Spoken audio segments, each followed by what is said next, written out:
ठीक है, आप होस्ट हो अभी, तो आप सबको हम्म, ऐड करो, म्यूट ऑल रखना, लेकिन दीपिका मैडम आए तो उनको होस्ट बना देना, एंड यू बिकम द हाँ, को host. Okay okay sir, okay. चलो मैं चलो, निकलता हूँ, बाय। या सर, या।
Jaymin Patel,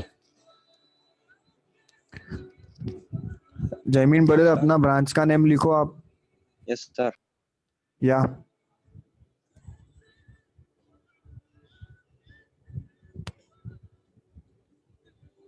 Galaxy M31, please rename करो अपना।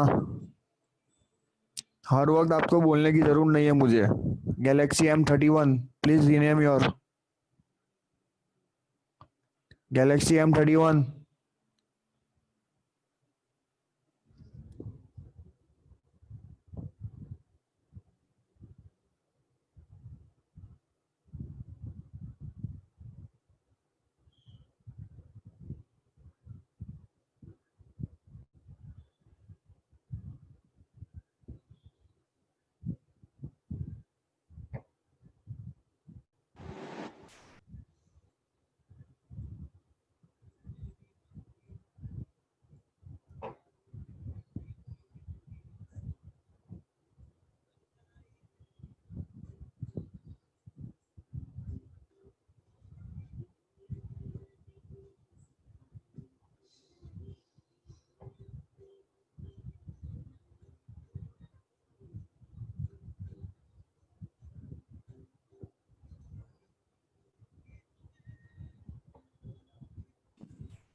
चलेगा, मुझे अच्छा लगता है।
हम्म।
Let's start our session. Good morning, everyone. You can unmute yourself. Good morning, everyone. Good morning, ma'am. Good morning, ma'am. Good morning, ma'am. Meeting after a week. बहुत दिन बाद अपना Zoom session होता है. ओके सो आपको हमने कौन कौन से वीडियोस आपने देख लिए हैं उसमें सबसे पहला था you can mute yourself please. तू म्यूट कर पोता रे. यस तो हमने कौन कौन से वीडियोस देख लिए हैं. सबसे पहला जो डिस्कस नहीं हुआ है वो है गुड्स एंड वांट्स वाला वीडियो. तो उस वीडियो से रिलेटेड आप अपने नोट्स में देख लीजिए. आपको कोई डाउट है, कुछ समझ नहीं आया है तो you can raise hand. You can raise hands अगर डाउट है तो. कोई सा टॉपिक या कोई सा पॉइंट आपको समझ में नहीं आया है तो यू कैन आस्क. सब लोग पढ़ तो रहे हैं ना इकोनॉमिक्स.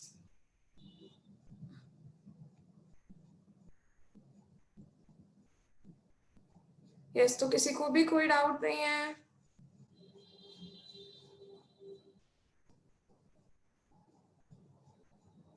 ओके तो कौन मुझे बताएगा वांट्स का सबसे पहला कैरेक्टरिस्टिक क्या था.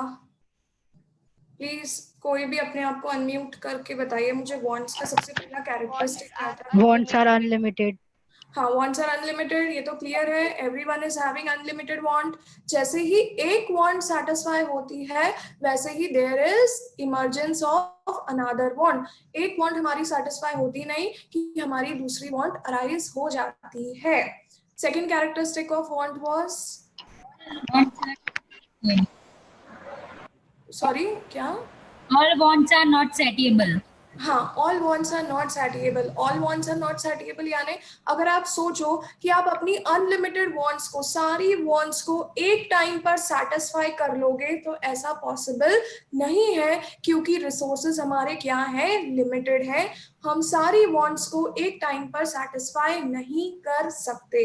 क्लियर, अंडरस्टूड, कोई डाउट. चलिए थर्ड पॉइंट क्या था. Wants are complementary. Wants are complementary. Wants are complementary का मतलब है कि हम बहुत सारे प्रोडक्ट्स को ग्रुप में वांट करते हैं, ग्रुप में डिमांड करते हैं. जैसे कि कार खरीद ली, पर अब कार खरीद ली तो पेट्रोल भी चाहिए. तो कार की डिमांड और पेट्रोल की डिमांड एक दूसरे से क्या है, कॉम्प्लीमेंट्री है. समझ में आया, इज इट क्लियर. हमने ब्रेड खरीद ली, अब बटर भी चाहिए, या ब्रेड खरीद ली अब जैम भी चाहिए, सॉस भी चाहिए. तो ये क्या है, यहाँ पर हम गुड्स को किस में डिमांड कर रहे हैं, ग्रुप में डिमांड कर रहे हैं. एक प्रोडक्ट की वांट ऑटोमेटिकली अराइज करती है दूसरे प्रोडक्ट की वांट को. समझ में आया, अंडरस्टूड. व्हाई, क्या मतलब हुआ. We demand goods in group. हम ग्रुप में गुड्स को डिमांड करते हैं. हमने क्या खरीद लिया, मोबाइल फोन खरीद लिया, तो अब उसके साथ सिम क्या है, सिम कार्ड क्या है, वो एक कॉम्प्लीमेंट्री गुड है. तो हम प्रोडक्ट्स को अकेला नहीं डिमांड करते, बहुत बार हम प्रोडक्ट्स को किस में डिमांड करते हैं, ग्रुप्स में डिमांड करते हैं. इसलिए कहा गया है wants are complementary. Is it clear? Understood? Yes. Next point क्या था. Wants are competitive. Wants are competitive. Yes, wants are competitive मतलब हमारी want को satisfy करने के लिए goods को compete करना पड़ता है. जैसे अगर हम टी को ज्यादा want करेंगे, we want tea more, तो कॉफी क्या हो जाएगी, coffee will be what, coffee को की डिमांड क्या हो जाएगी, कम हो जाएगी. तो यहाँ पर सब्स्टिट्यूट गुड्स को डिस्कस किया है कि अगर आप किसी प्रोडक्ट की वांट आपकी ज्यादा है तो दूसरे प्रोडक्ट की वांट अल्टीमेटली क्या हो जाएगी, कम हो जाएगी. तो want for one product affects the want for another products. आप अगर किसी की आपकी डिमांड किसी प्रोडक्ट की है तो दूसरे प्रोडक्ट की जो डिमांड होगी वो ऑटोमेटिकली क्या होगी, अफेक्ट होगी. समझ में आया, कोई doubt. Next point was Influenced by income and advertisement. yes, wants are influenced by income and advertisement. हाँ, जिसकी इनकम ज्यादा होगी तो वो अपनी वांट्स को एक टाइम पर सेटिस्फाई कर पाएगा. समझ में आया? अगर किसी की इनकम ज्यादा है तो वो ज्यादा क्या कर सकता है, अपनी ज्यादा वांट्स को सेटिस्फाई कर सकता है। दूसरी चीज, बहुत बार ऐसा होता है कि हमें कोई प्रोडक्ट नहीं चाहिए होता है, पर हम उसकी एडवर्टाइजमेंट देख देख के क्या होता है, we start demanding, we start wanting that product. समझ में आया? तो वांट्स किससे इन्फ्लुएंस होती है? पहले तो इनकम से इन्फ्लुएंस होगी, और दूसरा वांट्स किससे इन्फ्लुएंस होगी? किससे? एडवर्टीजमेंट से। क्योंकि बहुत बार ऐसा होता है हमें किसी चीज की जरूरत नहीं होती, हम उसे वांट नहीं करते, पर क्या हुआ है, अगर हम उसकी एडवर्टाइजमेंट बार बार देखते हैं तो वो हमें इन्फ्लुएंस करती है advertisement, and we start demanding that product. समझ में आया? Is it clear? यस। किसी को कोई डाउट? नेक्स्ट पॉइंट क्या था वांट में? Wants change into habit. Yes, wants change into habit. मेरे को शुरू में ऐसा था कि मुझे 5 बजे चाय चाहिए रहती थी शाम को। अब वो अगर मेरी want on a daily basis पे सेटिस्फाई होगी तो it will change into my what? Habit. अब तो मुझे चाहिए ही, कुछ भी हो जाए 5 बजे मुझे चाय चाहिए ही। तो if wants are regularly satisfied, वो किस में कन्वर्ट हो जाती है? हैबिट में कन्वर्ट हो जाती है। Understood? Next is Wants are recurring. Recurring. Wants are recurring का मतलब क्या? एक बार खाना खा लिया तो खाना खाने की वांट एक बार में सेटिस्फाई हो गई? नहीं भाई, वापस से रात को भूख लगेगी, तो अगेन यू वांट फूड। तो बार बार हमें फूड चाहिए, बार बार हमें अच्छे कपड़े चाहिए। तो ये क्या है? वांट्स एक बार सेटिस्फाई होती है तो वो खत्म नहीं हो जाती, वांट्स फिर से थोड़े टाइम बाद अराइज होती है। और जो चीज बार बार अराइज होती है उसे हम कहते हैं क्या? रिकरिंग। है ना? हमने पढ़ा है प्रॉफिट एंड लॉस अकाउंट में भी, एक्सपेंसेस आर रिकरिंग, यानी एक्सपेंसेस बार बार अराइज होते हैं। वैसे ही वांट्स क्या हो गए? मैम तो एकदम से अकाउंट पे चली गई है ना। तो वांट्स क्या होते हैं? Wants are also recurring. Wants का मतलब है वांट एक बार अगर सेटिस्फाई हो गई तो वो खत्म नहीं होती, वापस से भूख लगेगी तो अगेन यू वांट फूड। तो wants arise again and again, इसलिए कहा गया है वांट्स आर रिकरिंग। ठीक है? Next point was Wants change with change in time, place and person. ये तो बहुत क्लियर है सबको। वांट्स, ये तो वही है, सीजन वाला एग्जांपल है। वूलन क्लॉथ्स की डिमांड की वांट नहीं होती गर्मियों में, पर ठंड में होती है। रेनकोट्स की डिमांड भी विंटर में नहीं होती है। Raincoats, we want raincoats in this rainy season. तो क्या है? वांट्स टाइम के साथ साथ चेंज होती है। जब हम छोटे थे तब हम पेंसिल से लिखते थे, सिर्फ पेंसिल से लिखते थे, तो हमें सिर्फ पेंसिल्स चाहिए होती थी। पर अब हम बड़े हो गए, हम पेन से लिखने लगे, तो विथ टाइम हमारी वांट क्या हुई? पेंसिल चाहिए, पर पेन ज्यादा जरूरी है एग्जाम में। तो with time wants keep on changing. ठीक है? With season wants keep on changing, with person wants keep on changing। किसी को चॉकलेट्स अच्छे लगते हैं तो वो चॉकलेट्स की ज्यादा वांट होगी, किसी को स्वीट्स अच्छे ही नहीं लगते तो उसके लिए चॉकलेट्स की कोई वांट ही नहीं होगी। ठीक है? तो wants keep on changing with people, time and क्या था? Place. Place। ठीक। Next is Wants differ in urgency. Wants differ in urgency. अब भाई कल एग्जाम है तो आज हमें स्टेशनरी चाहिए, आज हम शूज खरीदने नहीं जाएंगे, कोई नए शूज खरीदने नहीं जाएंगे आज हम। हमारी अर्जेंट वांट क्या है? हमें कैलकुलेटर चाहिए, हमें पेंसिल चाहिए, हमें पेन चाहिए। तो ये क्या है? हमारी अर्जेंट वांट है। अब अर्जेंट वांट का मतलब क्या होता है? Which you require just now. Future want यानी क्या? कि जिसको हम बाद में भी खरीद सकते हैं। अभी जिसकी जरूरत है उसे हम कहते हैं अर्जेंट वांट। समझ में आया? जैसे फॉर एग्जांपल, अभी हमारे लिए इंटरनेट, लैपटॉप, मोबाइल ज्यादा जरूरी है। अभी हमारे लिए कपड़े इतने ज्यादा जरूरी नहीं है क्योंकि बाहर नहीं जाते। तो our urgent want is laptop, mobiles, and our less urgent want is clothes. ठीक है?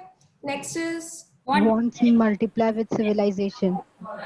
Wants multiply with civilization. Yes, जो लोग गांव में रहते थे या जब लोग बहुत पुराने मतलब पहले जमाने में इतनी सारी गुड्स की वांट नहीं होती थी, उनका गुजारा थोड़ी चीजों में हो जाता था।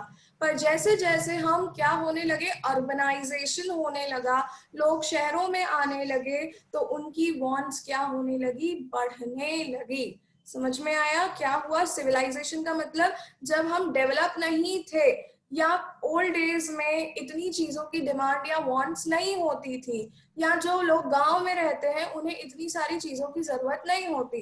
पर जैसे जैसे सिविलाइजेशन, जैसे जैसे लोगों का डेवलपमेंट होने लगा, डेवलपमेंट ऑफ ह्यूमन सिविलाइजेशन, तो लोगों को हर चीज की जरूरत है, बहुत सारी चीजों की वांट्स खुद ब खुद आने लगी हैं। Yes, next is Present wants more important than future. Obviously आज जो मुझे चाहिए वो ज्यादा इंपॉर्टेंट है। मम्मी यही बोलती है, अरे बाद में देखेंगे, अभी जो चाहिए वो तो ले लो। तो present wants are more important, future wants को हम बोलते हैं बाद में देखेंगे, जरूरत पड़ी तो लेंगे। Next, Wants are alternative. Wants are alternative. Alternative. इसमें क्या था वांट्स आर ऑल्टरनेटिव? ये तो A मुझे want याद can ही be नहीं। satisfied in alternative ways. Yes, wants can be satisfied in alternative ways. यानी अगर मुझे भूख लगी है तो I can eat pizza, I can eat vegetables, I can eat fruits. तो मैं अपनी want को multiple ways से satisfy कर सकती हूँ। Yes. और कुछ और क्या था wants में? कुछ था? More than नहीं मैम इतना ही था, types है इसके बाद. इतना ये ही टाइप्स था। था। हाँ, हाँ, types of wants में क्या था सबसे पहला? Primary wants. And want. Yes, नहीं, हाँ, नहीं, दो में डिवाइड था, necessaries था एक, और दूसरा क्या था? Necessaries and goods. Primary goods and secondary goods. नहीं, मैं वांट्स पे हूँ बेटा, मैं वांट्स पे हूँ। प्राइमरी उसमें wants and secondary secondary wants. Yes, primary Primary wants and and secondary secondary. Wants. Primary में आता है सबसे पहले नेसेसरीज, जो आपको चाहिए ही सही। तो नेसेसरीज फॉर एग्जिस्टेंस, यानी जो सर्वाइवल के लिए बहुत जरूरी है, उसे हम कहते हैं नेसेसरीज फॉर एग्जिस्टेंस।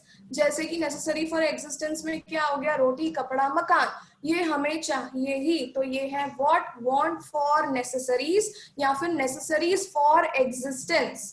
क्लियर? फिर दूसरा था नेसेसरीज फॉर, सेकंड पॉइंट क्या था? Efficiency. Efficient. Necessary for efficiency. Efficient. Necessary और फॉर एफिशिएंसी का मतलब क्या होता है? वो चीजों की वांट जो हमारा काम आसान करती हैं, उन्हें हम कहते हैं क्या? Necessary for efficiency. अब एक जगह से दूसरी जगह पैदल तो चल के नहीं जाओगे। वी वांट व्हीकल, हमें व्हीकल चाहिए, तो वो व्हीकल हमारी क्या है? नेसेसिटी है, पर वो हमारी एफिशिएंसी बढ़ाती है, यानी हम किसी भी चीज को जल्दी कर सकते हैं। कैलकुलेटर, कैलकुलेशन जल्दी कर सकते हैं। क्लियर? Got it? तो क्या हुआ? नेसेसरी फॉर एफिशिएंसी, ऐसे गुड्स जो हमारे काम को क्या करते हैं? आसान करते हैं। Next, yes, Conventional. हाँ, कन्वेंशनल में क्या था? एक बार पढ़ लो। यस, मुझे याद आ गया। कन्वेंशनल का, यस, कन्वेंशनल का मतलब है ऐसी चीजें जो आप वांट करते हो, आपकी वांट्स हैं बिकॉज ऑफ सोसाइटी या सोशल प्रेशर, जैसे फॉर या फिर कस्टम्स के कारण। अब दिवाली के टाइम पे फटाके, दिवाली के टाइम पे लाइट्स, दिवाली के टाइम पे दिए, ये कैसी डिमांड, ये कैसी वांट्स है? कन्वेंशनल वांट्स है। नेसेसरी है क्योंकि हमें चाहिए ही, तो ये नेसेसरीज में आती है। पर इसके अंदर कौन सा सब पॉइंट आता है? कन्वेंशनल वांट, यानी वो वांट्स जो आप सोसाइटी या फिर कस्टम्स या आपके ट्रेडिशंस के कारण आप वांट करते हो, उन्हें हम कन्वेंशनल वांट्स कहते हैं। क्लियर? अंडरस्टूड? नेक्स्ट था इस तरफ सेकेंडरी वांट्स। सेकेंडरी वांट्स में पहला पॉइंट क्या था? बता दो कोई। Comfort. Comfort goods. Comfort goods जो हमें कंफर्ट, जो हमें प्लेजर देते हैं, हैप्पीनेस देते हैं, वो कहलाएंगे कंफर्ट गुड्स। दूसरा इसमें आता है कंफर्ट गुड्स में हम कह सकते हैं जैसे कि मिक्सर ग्राइंडर हो गया, जैसे कि फैंस हो गए, ये हो गए हमारे कंफर्ट गुड्स। इसमें एक एग्जांपल था, जैसे यूविल में टेबल्स के ऊपर क्या, अपनी चेयर्स के ऊपर क्या लगा हुआ है? गद्दी, कुशन लगा हुआ है, तो ये क्या है? कंफर्ट देने के लिए। हर वो चीज, सोफा सेट कंफर्ट देता है, तो वो चीज जो हमें सोफा नहीं देती, जो हमें क्या देती है? कंफर्ट देती है, उन्हें हम कहते हैं comfort wants. And last was luxurious goods. He want, अब लग्जूरियस मतलब जो बहुत ही ज्यादा कॉस्टली होती है, जो सर्वाइवल के लिए जरूरी नहीं है, और जो लोग अपना स्टेटस मेंटेन करने के लिए खरीदते हैं, उन्हें लग्जूरियस गुड्स कहते हैं। जैसे कि डायमंड हो गया, या फिर है ना कॉस्टली फर्नीचर हो गया, तो वो जो हम अपनी इनकम बहुत ज्यादा है, अपना स्टेटस मेंटेन करने के लिए लिया है, तो वो है लग्जूरियस गुड्स। उनको रहने के लिए, सर्वाइवल के लिए वो जरूरी नहीं है। चलिए नेक्स्ट टॉपिक आते हैं, गुड्स। एक बार आप देख लीजिए गुड्स में कोई डाउट है? पूरा टर्न करके पेजेस तो फिर मैं नहीं समझाऊंगा, क्योंकि बहुत बच्चों को नींद आ रही है, बिल्कुल बैठ ही नहीं पा रहे हैं।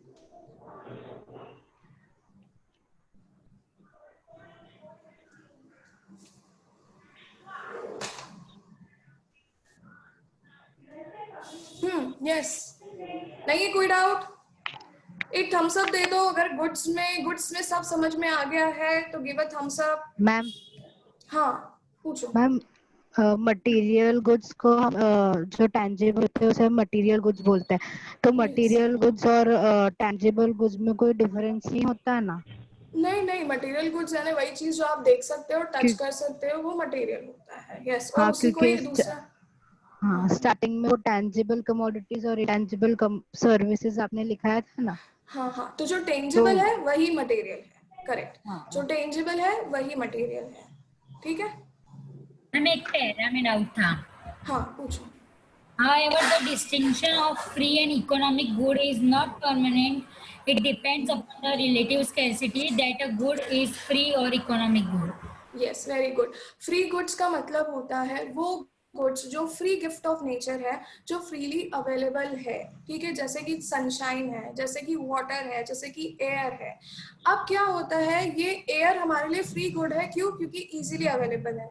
पर अगर यही एयर अगर हम डीप माइंस में जाते हैं या हाई माउंटेन्स पर जाते हैं तो वहां पर ऑक्सीजन जो है, जो एयर है, वो अवेलेबल नहीं होती। क्यों? क्योंकि वहां पे वो स्कैर्स है, वहां पे उसकी कमी है, तो वहां पर ऑक्सीजन सिलेंडर्स खरीद कर लेके जाने पड़ते हैं। तो एयर जो हमारे लिए एट प्रेजेंट इकोनॉमिक गुड है, वो उन लोगों के लिए जो लोग माइंस में काम कर रहे हैं या जो माउंटेन्स पर जा रहे हैं, उनके लिए वही प्रोडक्ट कैसा प्रोडक्ट है? इकोनॉमिक प्रोडक्ट है, क्योंकि उनको वही चीज एयर को खरीदना पड़ रहा है।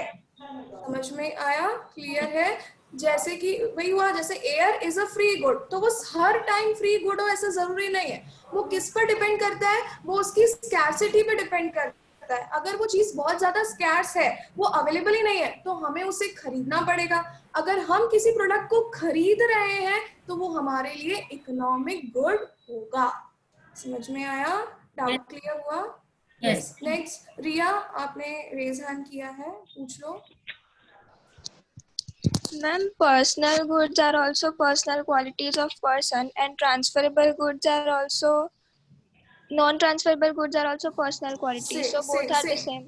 Both are same, very good. क्योंकि पर्सनल क्वालिटीज जैसे, अब इनको गुड्स क्यों बोलने लगे? पर्सनल क्वालिटी इंटेलिजेंस हो गया और अपनी ऑनेस्टी हो गई, ये जो अपनी क्वालिटीज हैं इन्हें क्यों पर्सनालिटी हो गई, ये क्यों गुड्स कहलाने लगे? क्योंकि आज की तारीख में there are many people who earn because of their personal qualities.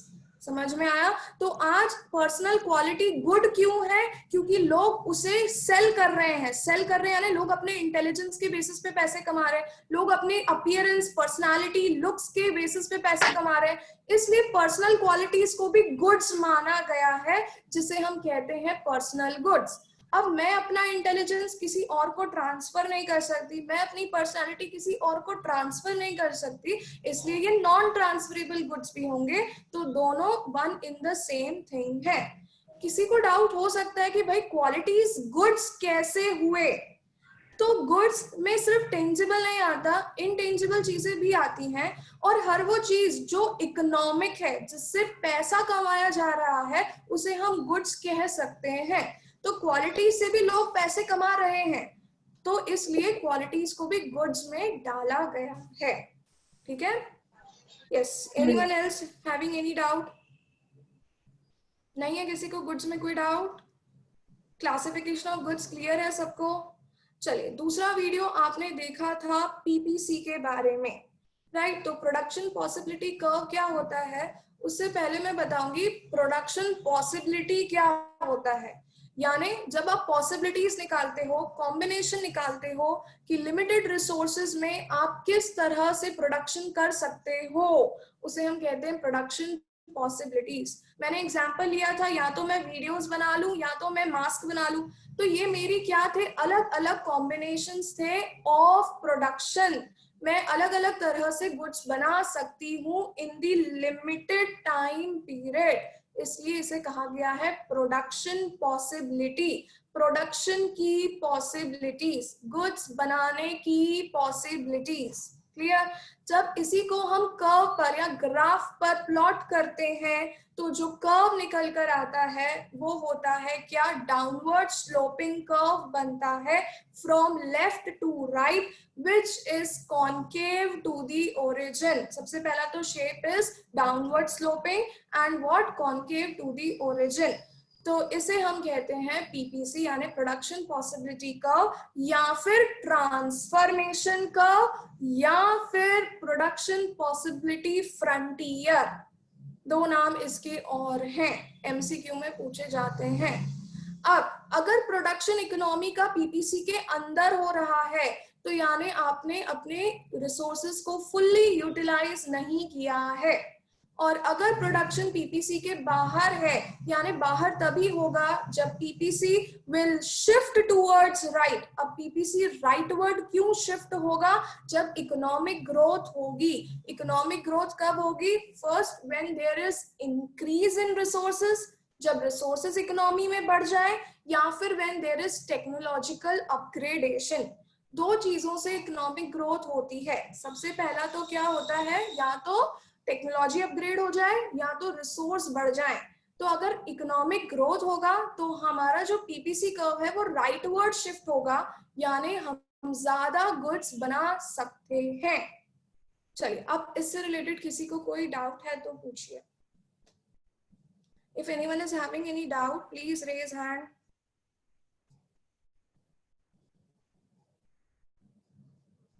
चलिए, सबको समझ में? यस, रिया आपने you have raised hand, please ask.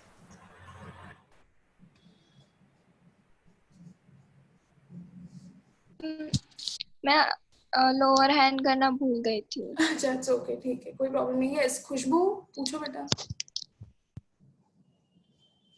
बेटा यू आर फर्स्ट। हाँ मैम, वो जो अभी आपने दो नाम बोले थे उसके वो बोलो ना वापस एक बार। हाँ, इकोनॉमिक ग्रोथ तभी होती है जब economic growth is there when first there is increase in resources. There is increase in resource.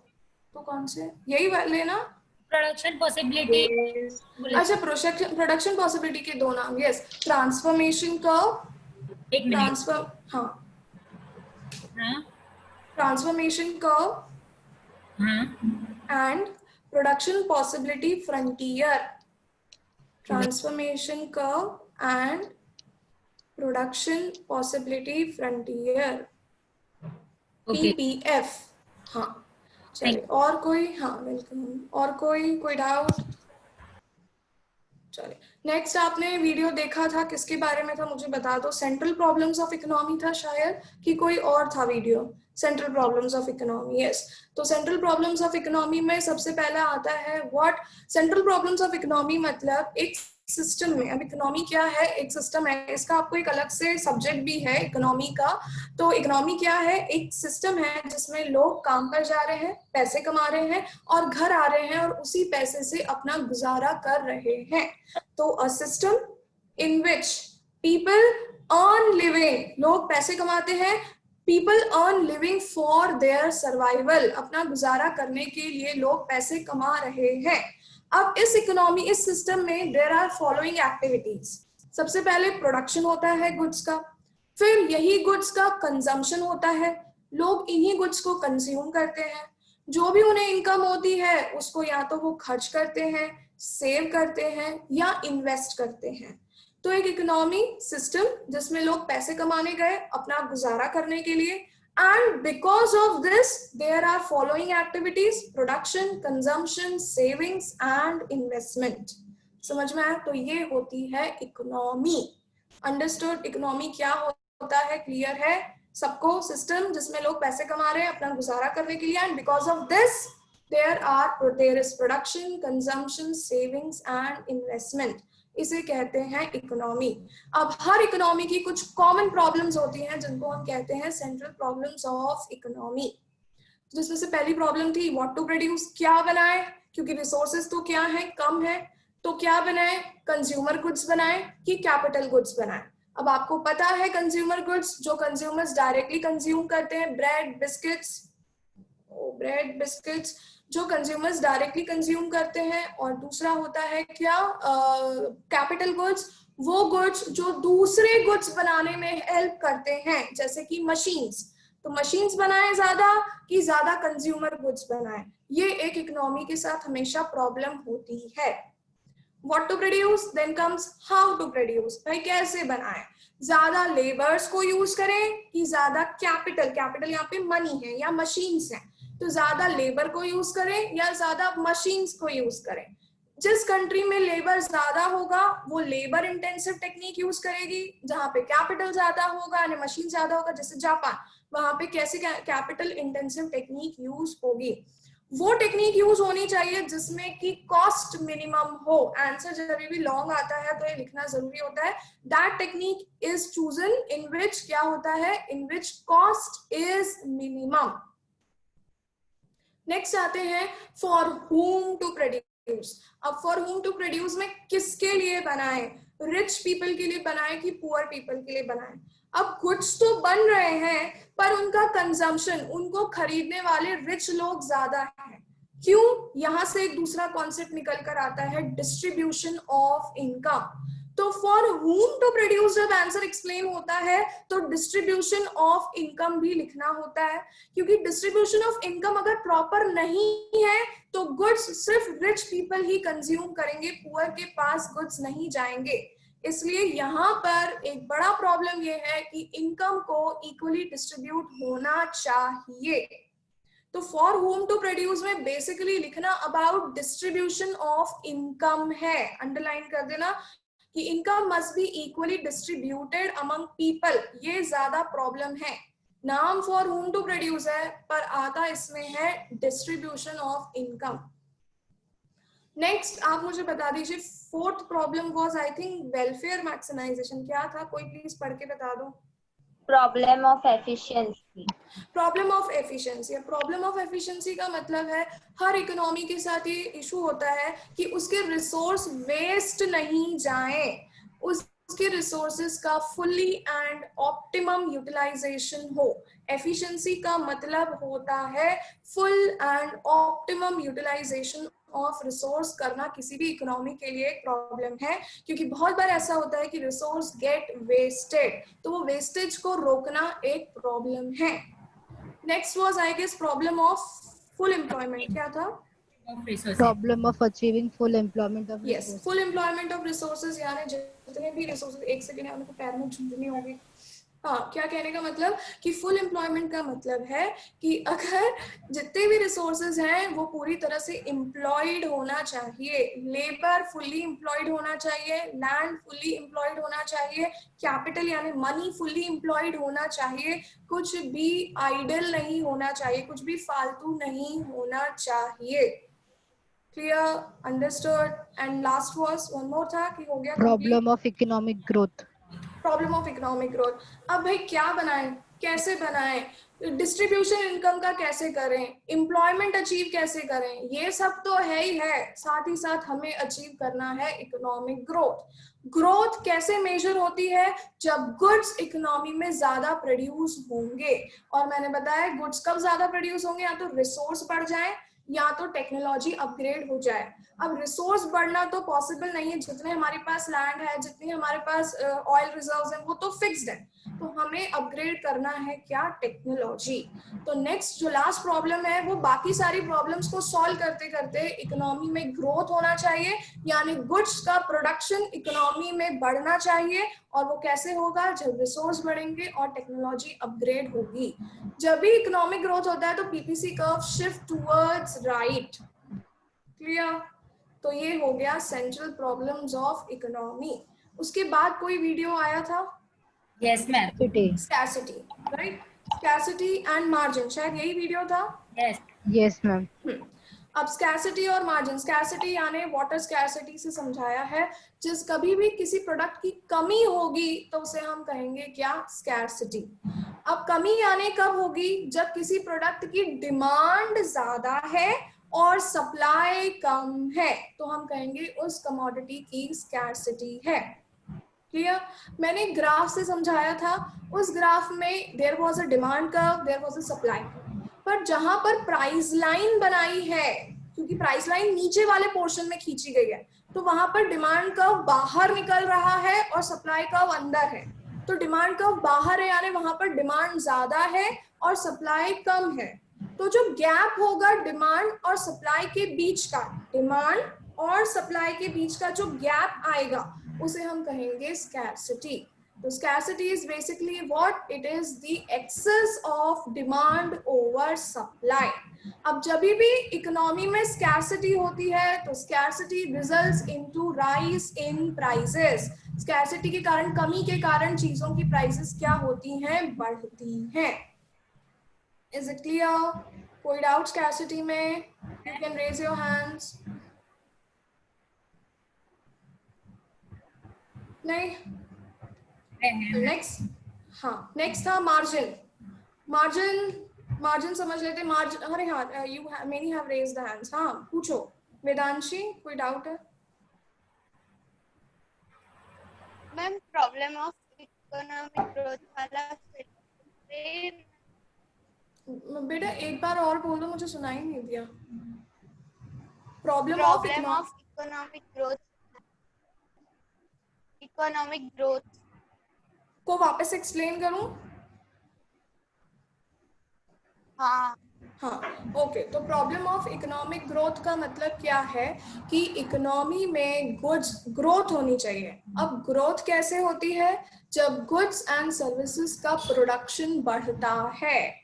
तो इसमें क्या लिखना है कि economy should be at a stage of growth. अब ग्रोथ कैसे अचीव होगी? Growth is there when there is what? Production of, there is increase in production of goods and services. अब गुड्स एंड सर्विसेज का production तभी बढ़ेगा when there is technological upgradation या फिर when there is increase in resources। तो economy को बाकी problems तो सॉल्व करनी है, साथ ही साथ ग्रोथ भी अचीव करना है। ठीक है? ग्रोथ कैसे अचीव होती है? ग्रोथ कैसे अचीव होती है? जब क्या बढ़ता है इकोनॉमी में?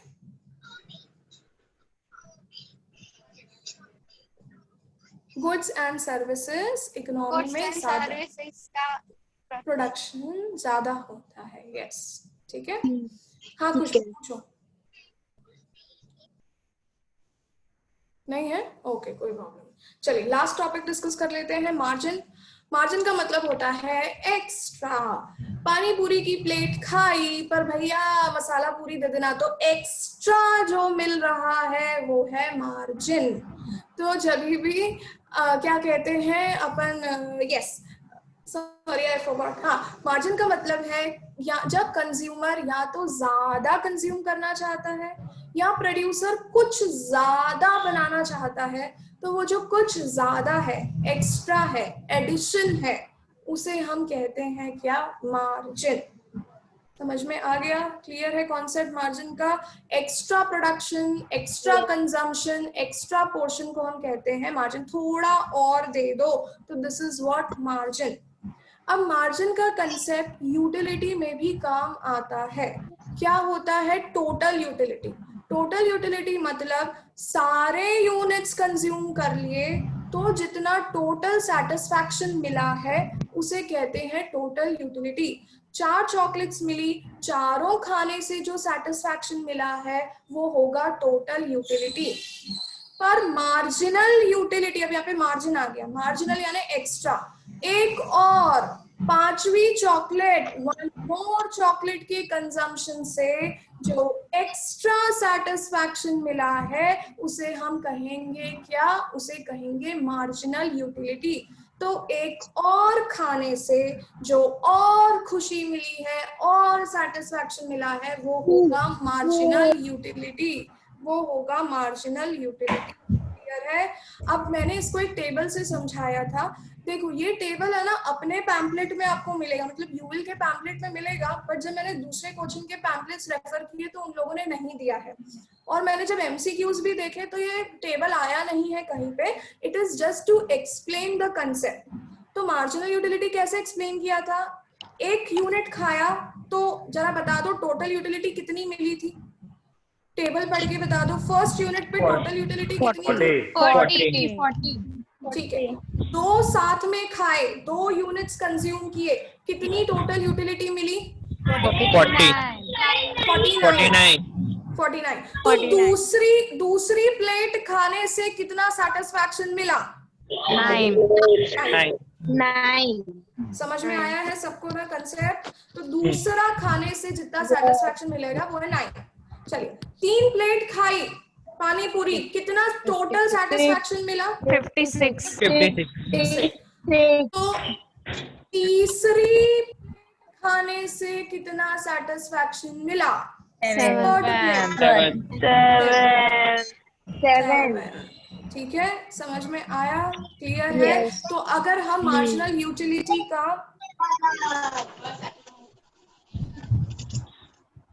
अच्छा, एक मुझे किसी का डाउट आया है, मैं एक मिनट, स्कैर्सिटी से रिलेटेड है कि मैम आपने बोला था गैप रहता है स्कैर्सिटी में। Yes, always. डिमांड जब भी ज्यादा है सप्लाई से, डिमांड और सप्लाई में जब भी गैप रहेगा तभी स्कैर्सिटी होती है। जब डिमांड और सप्लाई इक्वल हो जाएंगे तो स्कैर्सिटी का कॉन्सेप्ट ही नहीं रहेगा। तो हमेशा डिमांड ज्यादा होती है और सप्लाई कम होती है, तब गैप जो है वो गैप कहलाता है स्कैर्सिटी। ठीक है, चलिए और क्या था, मैं कहाँ पे थी? Yes, I was at marginal utility. हाँ, पानी पूरी नहीं, मार्जिनल यूटिलिटी। तो मार्जिनल यूटिलिटी का फॉर्मूला क्या हो जाएगा?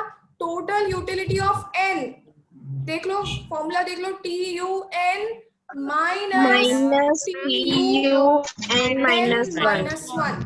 यानी हमें TU सेकेंड को हम माइनस कर रहे हैं TU फर्स्ट से, second minus first, third minus second, fourth minus third.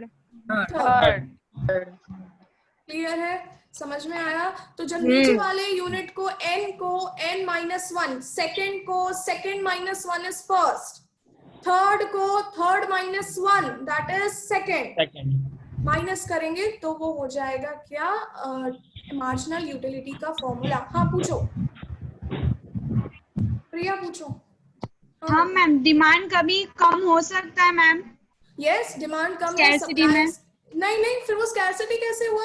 जब सप्लाई बहुत है तब वो डिमांड, यस, हमेशा डिमांड ज्यादा होती है, सप्लाई ज्यादा होगी तो वो कभी भी स्कैर्सिटी नहीं होगी। ठीक है, ओके। हाँ जी, thank you ma'am. Any welcome. Any doubt margin को समझने में? छोटा सा कॉन्सेप्ट था।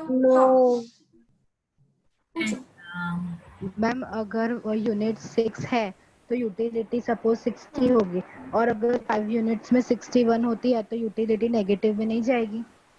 यूटिलिटी नेगेटिव में, देखिए नेगेटिव हो सकती है बिल्कुल। क्यों? क्योंकि हम एक बात समझ लेते हैं, जब हम कोई चीज ज्यादा से ज्यादा कंज्यूम करते हैं ना, पानी पूरी एक दिन अच्छी लगेगी, 2 दिन अच्छी लगेगी, यार पानी पूरी वैसे एक्सेप्शन है, हम दाल को ले लेते हैं, रोज वही दाल खाएंगे तो हमें जो सेटिस्फैक्शन मिल रहा है वो एक टाइम पे 0 हो जाएगा और नेगेटिव भी हो जाता है, जिसे हम कहते हैं law of diminishing marginal utility.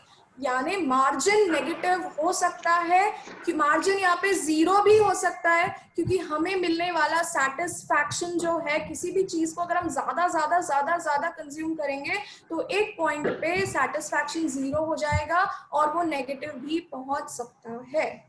ये आपका सेकेंड यूनिट में टॉपिक है, इसको मैं डिटेल में I will explain in second unit. पर yes, margin can be negative in case of utility.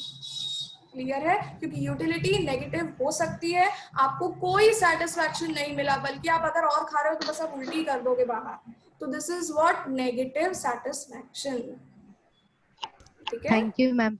हाँ वेलकम। और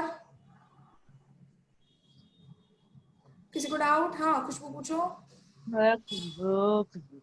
मार्जिनल कॉस्ट और मार्जिनल यूनिट दोनों सेम है?